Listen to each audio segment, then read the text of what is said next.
रात के सन्नाटे में पर्वतों की छांव में कुछ हलचल थी। खैबर पास की वो ठंडी हवा आज कुछ अलग महसूस हो रही थी। सीमा के उस पार तालिबान के कुछ जवान चुपचाप आगे बढ़ रहे थे और ठीक उसी समय पाकिस्तानी पोस्ट पर एक सायरन बज उठा।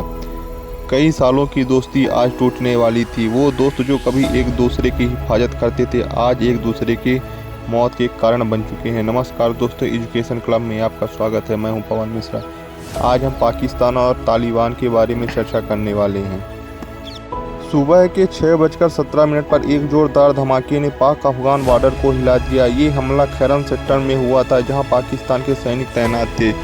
शुरुआत में किसी ने नहीं सोचा था कि ये हमला तालिबान कर सकता है, लेकिन कुछ ही घंटों में अफगान मीडिया पर एक चौंकाने वाला बयान सामने आया। तालिबान ने कहा, ये हमला हमारे जवाब का पहला कदम है। और उसी समय खबर आई अफगानिस्तान के 3 क्रिकेटर जो पाकिस्तान में ट्रेनिंग के लिए आए थे हमले में मारे गए। अब मामला सिर्फ सीमाओं का नहीं था, ये खेल के मैदान से उठकर युद्ध के मैदान तक पहुंच चुका था। अफगानिस्तान के लोग सड़कों पर उतर आए। हजारों युवा पाकिस्तान मुर्दाबाद के नारा लगा रहे थे। सोशल मीडिया पर तालिबान रिबन ट्रेंड करने लगा। तभी तालिबान सरकार ने कहा, अगर हमारे खिलाड़ी मारे गए हैं तो पाकिस्तान की ज़मीन अब सुरक्षित नहीं है। और हुआ भी वही।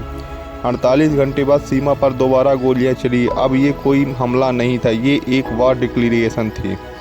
इस घटना के बाद दुनिया डरी हुई थी। कतर के दोहा में एक आपात बैठक बुलाई है, जिसमें तालिबान कहता है, हम किसी के आदेश को नहीं सुनेंगे, जबकि पाकिस्तान का जवाब, तब तुम हमारे खिलाफ खड़े नहीं हो सकते। 3 दिन चलने वाली यह बैठक में कोई नतीजा नहीं निकला, सिर्फ खामोशी निकली।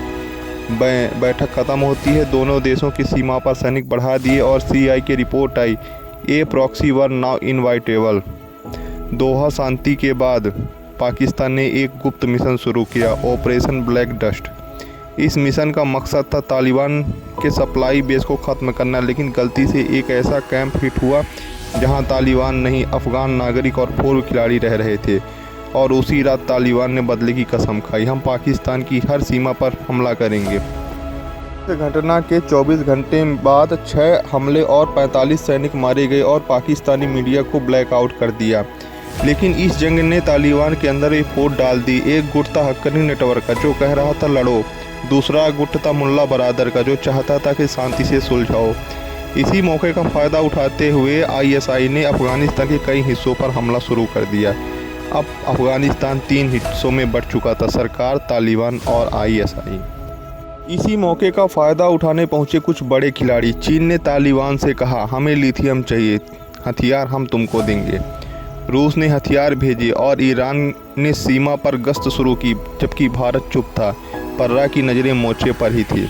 दुनिया को अब लगने लगा था कि अगर ये जंग बढ़ी तो पूरा साउथ एशिया जल जाएगा। पाकिस्तान के अंदर भी हालात बिगड़ने लगे। TTP यानी तहरीके तालिबान पाकिस्तान अब खुलकर सरकार के खिलाफ खड़ी हो गई। कराची, पेशेवर, क्वेटा, हर जगह धमाके होने लगे। ISI के अंदर भी मतभेद उभर आए।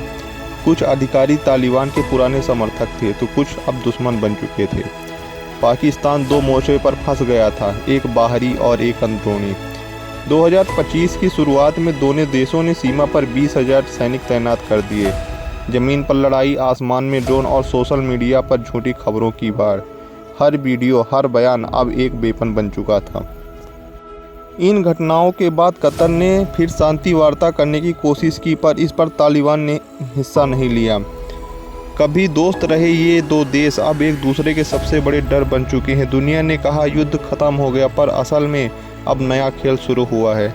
आपको लगता है कि ये कहानी ख़त्म हो गई तो भूल जाइए, क्योंकि अगले एपिसोड में हम दिखाएंगे कैसे इस जंग के पीछे CIA और चीन, रूस की गुप्त राजनीति चल रही है, और क्यों अफगानिस्तान का लिथियम पूरी दुनिया के लिए आने वाले युद्ध का कारण बन सकता है।